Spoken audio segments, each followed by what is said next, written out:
Paul says, therefore we do not lose heart. Though outwardly we are wasting away, yet inwardly we are being renewed day by day.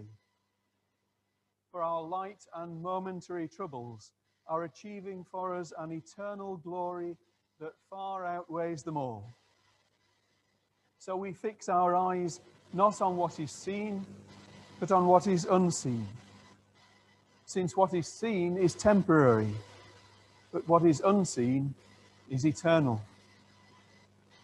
For we know that if the earthly tent we live in is destroyed, we have a building from God, an eternal house in heaven, not built by human hands. Meanwhile, we groan, longing to be clothed instead with our heavenly dwelling, because when we are clothed, we will not be found naked. For while we are in this tent, we groan and are burdened, because we do not wish to be unclothed, but to be clothed instead with our heavenly dwelling, so that what is mortal may be swallowed up by life. Now, the one who has fashioned us for this very purpose is God, who has given us the Spirit as a deposit, guaranteeing what is to come. Thanks be to God for that word.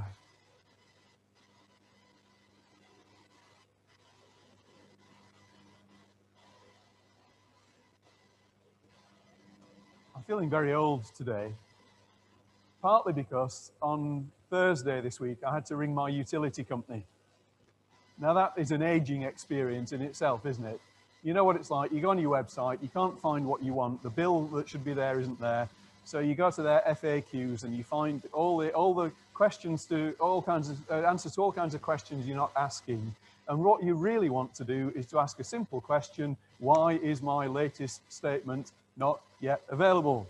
But to find a phone number, you know, or to find an email link that you can click and wait 3 days for a response on, it just takes forever, doesn't it? So I spent 20 minutes searching through the website trying to find a phone number. I finally found a phone number, rang and then spent 14 minutes on hold listening to horrible, horrible music that kept telling me my call was important and valuable, but in the meantime, let me trash your ears with this horrible sound.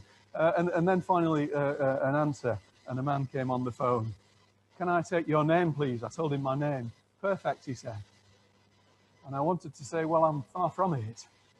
And then he said, can you give me the first line of your address and your postcode? Gave him the first line of address and postcode. Perfect, he said. Do you have gas and electricity, or just one of them from us? I said, both. Perfect, he said. Do you pay monthly or annually by direct debit? And I told him, perfect, he said. And that was making me feel old, because perfect is not the kind of thing that people my age say that on that kind of occasion. I guess it's better than being told everything's sick, isn't it? You know, which apparently means the same, if you're the right age. But I just wanted to say, look, I'm a Yorkshireman. You know, if something is fantastic, it's all right. You know, if somebody says to me, "What do you think of that?" and I think it's great, I say, "It's all right." That's because I'm a Yorkshireman. If it really is absolutely mega fantastic, super fantastic, I'm showing my age again because, if it's super fantastic, I say, oh, it's all right. It's all about the intonation, isn't it? So somebody telling me that my name is perfect and my address and postcode and things are perfect kind of made me feel very, very old.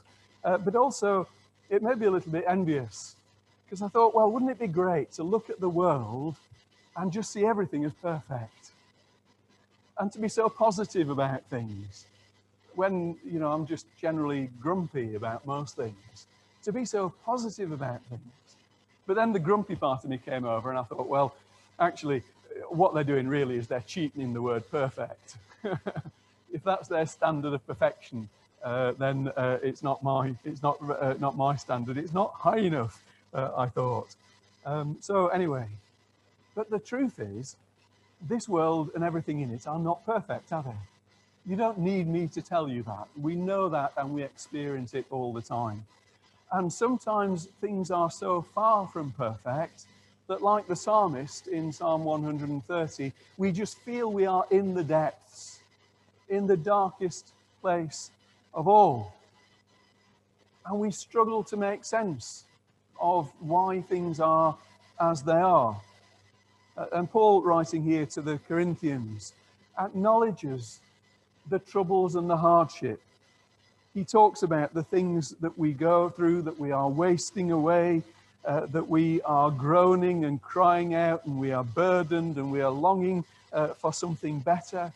He knows that, and we know it from our own experience. But in the midst of all of that, Paul says a quite remarkable thing. He says that our light and momentary troubles are achieving for us an eternal glory that far outweighs them all. Now just think about that verse for a moment. That's chapter 4 and verse 17 of 2 Corinthians. Our light and momentary troubles are achieving for us an eternal glory that far outweighs them all. And it puts in my mind a picture of a little machine where input to the machine troubles, output glory. Input troubles, output glory. Wouldn't it be fantastic to have a machine like that you could just feed all your troubles into, and out of them would come glory? And then I want to ask, what's going on in the machine then that takes the input of troubles and gives you an output of glory? What's going on in between? Because it doesn't happen automatically, does it? Because we all know sometimes from our experience and the experience of other people in the world itself that sometimes troubles don't lead to glory. Sometimes troubles just destroy people. It's not automatic. There's something that goes on in between the troubles going in and the glory coming out. How does that happen? I'll think about that with you in just a few moments. But first I want to just recognize that Paul knew what troubles were. He talks about light and momentary troubles here. Now, I don't think it's the case that Paul thought light and momentary troubles get transformed into glory, but big troubles don't. I think all troubles can be transformed into glory, and I think that's what Paul wants us to understand as well. But he does say light and momentary troubles. Let's remember that these words are penned by a man who knew real troubles in his life. He writes about some of them in his letters, and my hunch is that there are an awful lot of things that he alludes to and that we can read between the lines that he never makes explicit, that he knew about as well, in addition to the things that he identifies. But just taking one example from what he writes later on in this same letter, in chapter 11 of 2 Corinthians, he says, I've worked much harder, been in prison more frequently, been flogged more severely, and exposed to death again and again. 5 times I received from the Jews the 40 lashes minus 1. 3 times I was beaten with rods. Once I was pelted with stones. 3 times I was shipwrecked. I spent a night and a day in the open sea. I've been constantly on the move, in danger from rivers, in danger from bandits, in danger from fellow Jews, in danger from those who weren't Jews, in danger in the city, in danger in the country, in danger at sea, and in danger from false believers. The only place he wasn't in danger was in the sky, because they couldn't fly in those days. Everywhere Paul went, he was beset by troubles and by dangers. I've labored and toiled and have often gone without sleep. I've known hunger and thirst and often gone without food. I've been cold and naked. And besides everything else, I face the daily pressure of my concern for all the churches. So when Paul talks about troubles, he knows what he's talking about. He knows what he's talking about. But when he talks about light and momentary troubles, I think those 2 adjectives, light and momentary, gives a little bit of an insight into how he dealt with suffering and how that process of suffering to glory can take place. He says that our light and momentary troubles can't be compared with the eternal glory that outweighs them all. No, well, he actually doesn't say that. He talks about the eternal glory that far outweighs them all. And so he's saying troubles in, enormous glory out, far outweighing the troubles that we experience. And he writes elsewhere in Romans that our present troubles are not worth comparing with the glory that will be revealed in us. That's Romans chapter 8.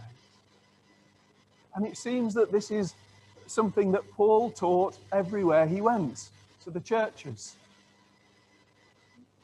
equipping them for times of hardship and enabling them to face the troubles that they did.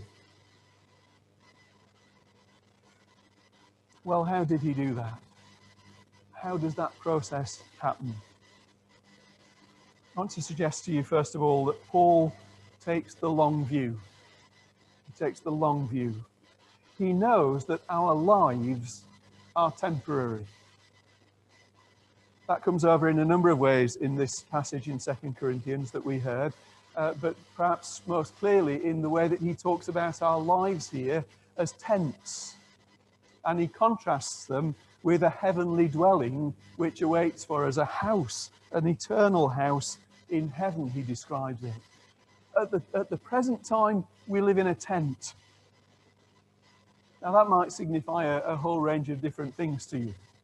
Maybe at this present time it signifies holidays and times of hot sunny days with a barbecue going and a nice drink at the end of the day.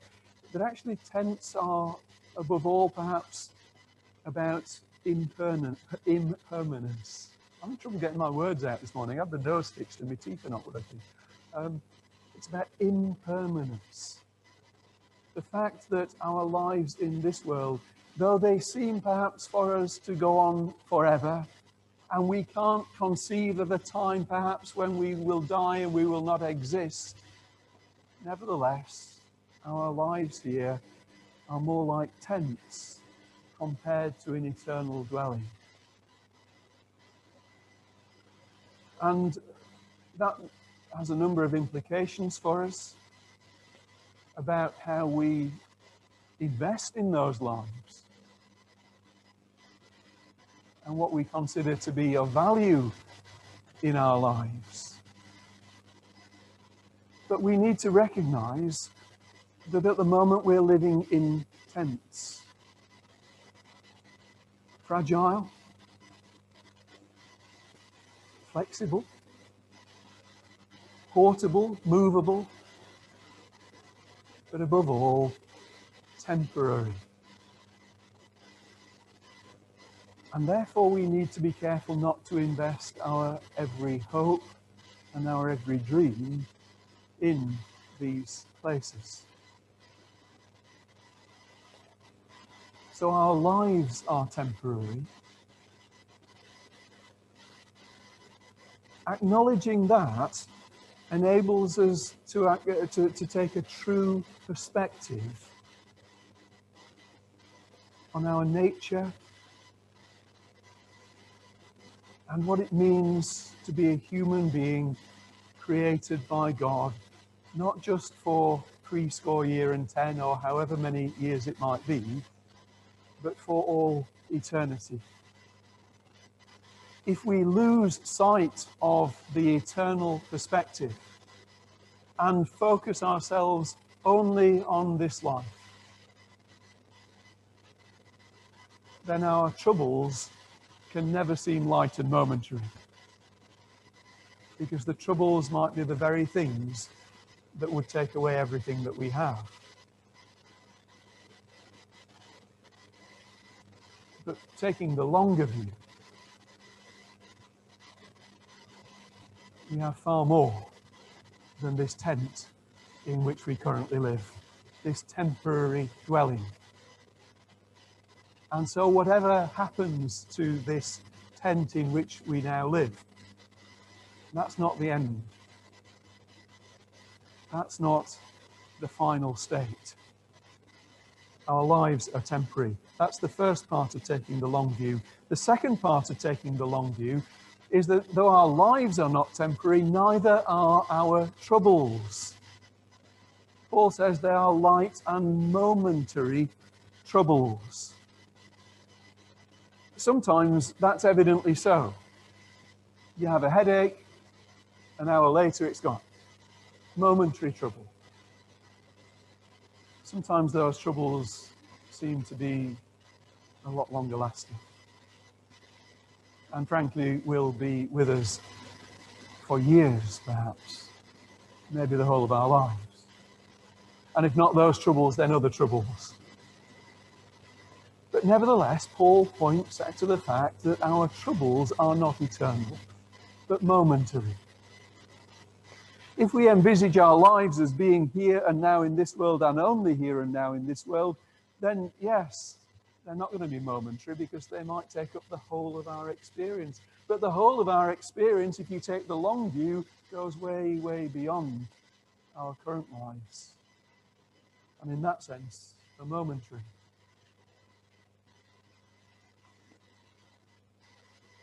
But that might not feel the way it is. They may seem to us to be otherwise. And maybe we want to echo in those times the words of the psalmist that we heard earlier. You remember those verses in Psalm 130 where the psalmist talks about longing for the Lord, waiting for the Lord, putting his hope in the Lord, but waiting for the Lord more than centuries wait for the morning. Now, I don't know if you've ever done sentry duty or a night watch duty.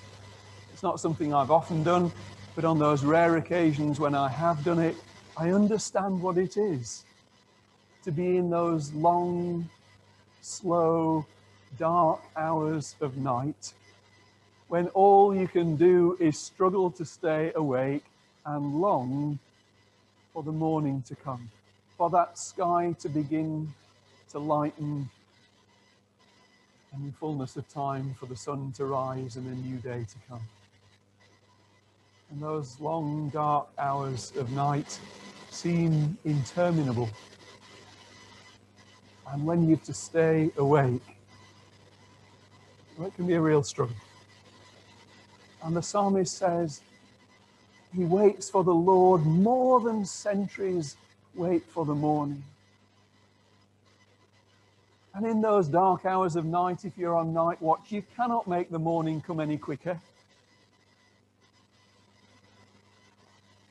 It will come in its own time. And all you can do is wait and watch and pray and hope for the morning.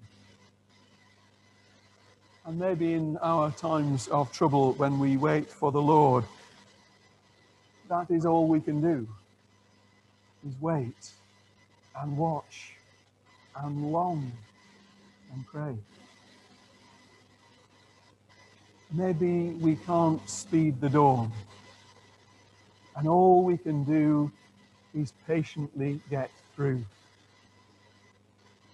Again, if you were in the Revelation Bible studies that we did before Christmas, one of the themes in Revelation is the theme of patient endurance. Patient endurance, which the saints are called on to exercise while the world goes through tribulations and troubles and dangers and toil. Patient endurance, trusting in God and in the promise of God. So our lives are temporary, but our troubles are momentary if we take the long view, the eternal view. And that's why Paul says that we fix our eyes in verse 18, not on what is seen, but on what is unseen. Because what is seen is temporary. Our lives and our troubles are temporary. But Paul says we fix our eyes on what is unseen and what is eternal.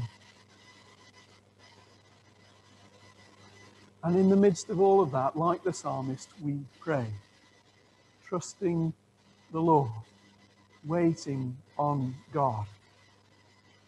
Paul says we groan in chapter 5, verse 2, and then again at verse 4.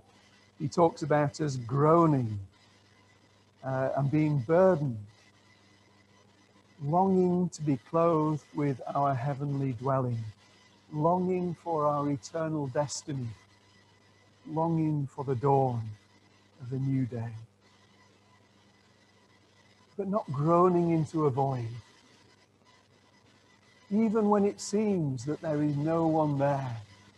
Our groans and our prayers, which are too deep for words to express, our groans are given over to God. And this takes us to the very heart of the process that transforms our troubles into glory. Because that machine in the middle, if I can call it that, that process that transforms troubles into glory, is actually a very simple process. And there's no great secret about how it happens.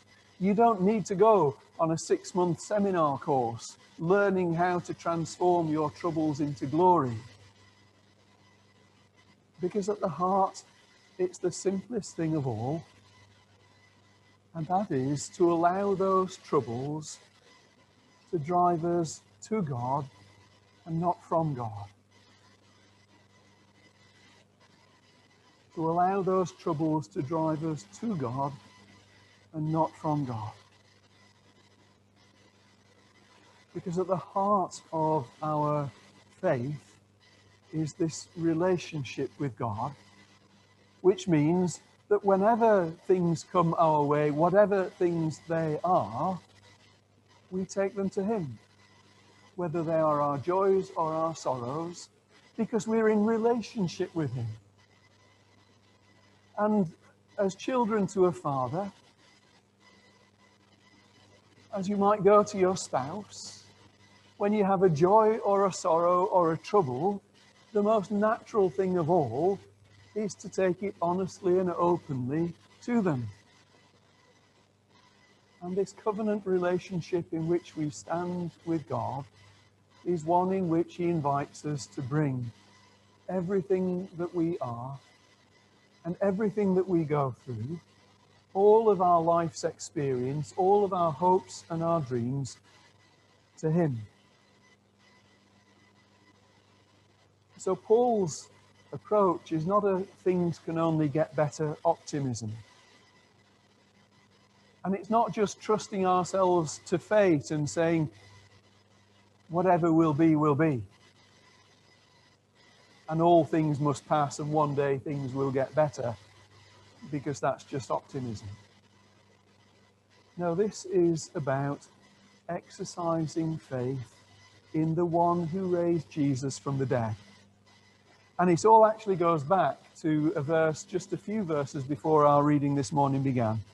In 2 Corinthians chapter 4 and verse 14, because we know that the one who raised the Lord Jesus from the dead will also raise us with Jesus and present us with you to Himself. And that is right at the heart of the machine and the process as well. That understanding that this is all tied in with the one who raised Jesus from the dead and will raise us with Him and will present us in His glorious presence.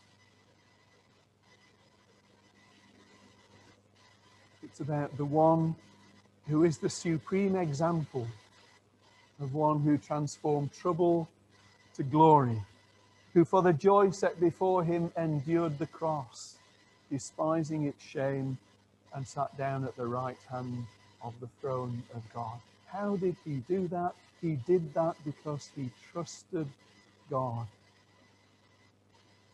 In the most dismal, desperate situation of all, He continued to trust that God would transform suffering to glory, trouble to eternal glory that far outweighed it. It's also there in Psalm 130, of course, at the end where the psalmist says, Israel, put your hope in the Lord, for with the Lord is unfailing love, and with Him is full redemption. He is the one who will redeem our every experience in this world. The prophet Joel in the pages of the Old Testament was speaking to the people at a time when there'd been a great plague of locusts that had devastated the country. And God's promise through the prophet Joel is, I will restore the years the locusts have eaten. That's God's promise to his people.